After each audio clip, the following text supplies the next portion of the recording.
좋아요. 여드름 패치는 짜고 나서 붙이세요. 어제 업무 미팅이 있어서 카페에 갔는데 카페에서 주문 받아주시는 점원분이 여드름이 났나봐요. 그래서 그 부분에 이제 동그랗게 스파케어 여드름 패치 나오는 거 있잖아요. 그걸 붙이셨는데 보니까 하얗게 일어나 있더라고요. 그래서 염증 제거 안 하고 붙이셨구나. 그래서 이거 염증 안 짜시고 붙이시면 여드름 더 커져요. 상처 더 커져서 흉터 더 커질 수 있어요. 라고 얘기를 할까 말까 하다가 민망할 수 있으니까 얘기는 안 했어요. 그래서 생각해보니까 의외로 많은 분들이 여드름 패치를 잘못 붙이고 계시고, 그리고 여드름 패치의 목적이랄까요? 쓰는 이유 등을 잘 모르시는 분들이 간혹 계시는 것 같아서 설명해드리는 시간을 준비했고요. 우선 여드름 패치는 여드름의 염증을 제거하고 붙이는 거예요. 뭐 요즘 압출 패치라고 나오는 거 있는데 그거는 제외하고요. 보편적으로 스파 케어, 케어용으로 나오는 여드름 패치는 고름을 제거하고 붙이는 게 맞는 거고요. 그 이유는 뭐냐면 여드름 패치는 상처 치료제예요. 그래서 여드름을 짜기 전에는 붙일 필요가 없고요. 그리고 오히려 문제를 일으킬 수가 있어요. 여드름의 치료 과정은 압출에서부터 시작이 돼요. 화농성 여드름은 이제 모낭 안에 고름이나 염증이 가득 차서 생기는 거잖아요. 면포 형성으로 인해. 그래서 그 생긴 염증을 제거해 줘야 되는데 제거해 주기 위해서 인위적으로 상처를 내주는 과정이 압출이에요. 그래서 압출은 상처를 내는 거예요. 그래서 압출에서 중요한 건 그 상처가 크지 않게 내고요. 그리고 상처를 통해서 2차 감염이 이루어지지 않게 하는 게 중요한 거예요. 그래서 여드름 손으로 짜지 말라고 하는 이유가 손에 의해서 2차 감염이 일어날 수 있으니까 손으로 짜지 말라 그러는 거예요. 그리고 뭐 면봉으로 짜더라도 면봉으로 짰을 때 뭐 밀려서 상처가 더 커질 수 있으니까 면봉으로도 하지 말라라고 하는 이유가 상처가 더 커질까봐 그러는 거예요. 상처를 크게 낼 게 아니면 면봉으로 해도 돼요. 2차 감염 일어날 게 아니면 손으로 짜도 돼요. 중요한 건 상처가 커지지 않게 하기 위해서 2차 감염 피해 주시고 상처가 더 작게 생기는 거를 조심해 주시면 된다는 거고요. 압출에 의해서는 인위적인 상처, 염증을 제거하기 위한 상처가 생겼으면 그 상처를 치료해야 되잖아요. 그래서 붙이는 게 여드름 패치인 거죠. 상처 치료 같은 경우에는 패치만 있는 게 아니라 우리가 흔히 알고 있는 마데카솔이나 후시딘 있죠. 마데카솔은 피부 재생을 촉진시켜주는 연고예요. 그래서 상처가 작을 때 쓰시면 좋고요.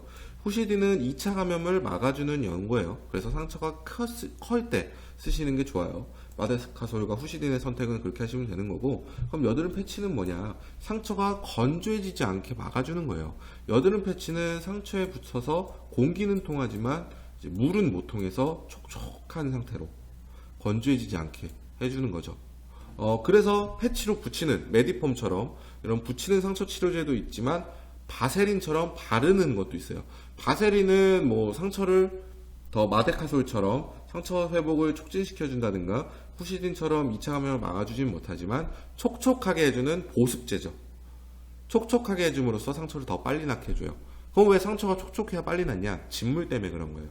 상처 회복은 진물에 들어있는 백혈과 같은 면역세포나 그리고 피부 재생에 촉진시켜줄 수 있는 영양소들에 의해서 되거든요. 그래서 진물이 없게 되면, 마르게 되면 상처 회복이 더뎌요. 물론 욕창 같은 그런 진물로 인해서 다른 문제가 생긴 경우에는 분말형 마데카솔이나 이런 건조하게 해주는 것들이 있어요. 그런 것들을 써야겠지만 그게 아닌 여드름 흉터, 여드름 상처 같은 경우에는 촉촉하게 해줘야 된다는 거죠. 그래서 여드름 패치를 붙이는 이유인 거예요. 그렇다면 상처가 생기기 전에, 압출 전에 여드름 패치를 붙이면 어떻게 되냐? 압출 전에 붙이게 되면 염증이 나오기 전이기 때문에 염증을 만드는 걸 촉진시킬 수도 있다는 거예요. 그렇게 되면 염증이 더 많아지겠죠. 원래보다. 더 많아진 염증이 나오기 위해서는 상처가 더 커져야 되고요. 원래 상처보다. 상처가 더 커진다는 얘기는 흉터가 더 커질 수도 있다. 여드름 흉터가 우리를 괴롭히는 정말 나쁜 애들인 거잖아요. 흉터가 작기 위해서 상처를 잘 치료해야 되는 거고 애초에 상처를 작게 내야 되는 거예요. 결론은 흉터를 작게 남기기 위해서다 라고 생각해 주시면 돼요. 그래서 여드름을 짜기 전에 붙이게 되면 상처가 더 커질 수 있어서 짜고 나서 붙여라 라고 말씀드리는 거고요. 그리고 이제 흉터, 상처가 아물게 되면 여드름 패치 떼버리세요. 여드름 패치는 상처 치료의 목적이기 때문에 아물었으면 그때 해야 될 건 흉터 치료를 하셔야 된다는 거죠. 이제 뭐 노스카나겔이나 벤트락스겔처럼 흉터 치료제를 쓰셔야 되는 거예요. 반대로 상처 단계, 상처가 안 아물었는데 노스카나겔을 바른다. 그런 문제가 될 수 있겠죠. 그거는 분명한 상처 치료제가 아니에요. 흉터 치료제예요. 노스카나겔이나 벤트락스겔은.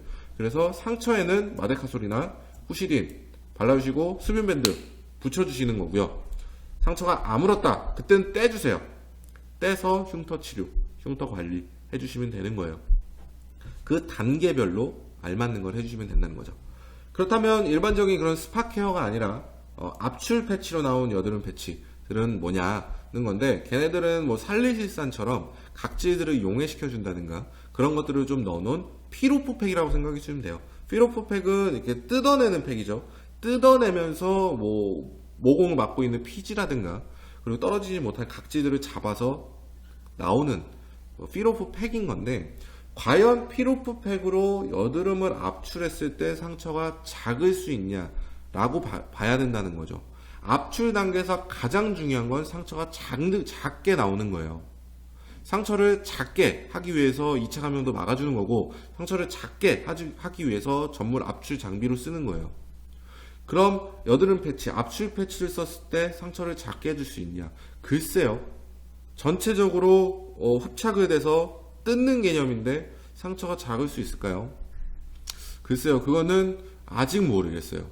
압출 패치를 써서 뭐 더 잘 뽑힌다. 그거는 뭐 그럴 수도 있겠지만, 압출 패치를 써서 상처가 더 작게 나온다. 그건 보증할 수 없는 거죠. 그래서 압출 패치는 안 쓰시는 걸 추천드려요. 목적은 압출 단계에서 상처가 더 커질 수 있기 때문에 압출 패치 쓰지 마시고 압출 장비로 압출하세요. 그게 더 안전해요. 압출 패치로 더 상처가 작게 나올 수 있다고 한다면 피부과에서 압출 패치를 쓰겠죠. 압출 장비를 안 쓰고요.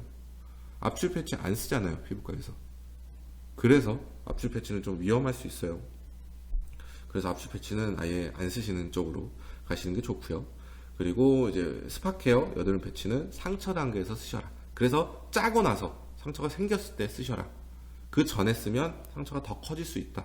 여드름 관리의 가장 중요한 포인트는 상처의 크기예요. 상처가 크게 되면 흉터가 커질 수 있기 때문이다. 그렇게 관리하시면 여드름이 이미 생긴 건 관리를 잘 해야 되는 거잖아요. 그래서 이미 생긴 여드름을 잘 관리해서 이제 없던 것처럼 잘 아물게 하실 수 있다. 말씀드리면서 여기까지 하겠습니다. 감사합니다.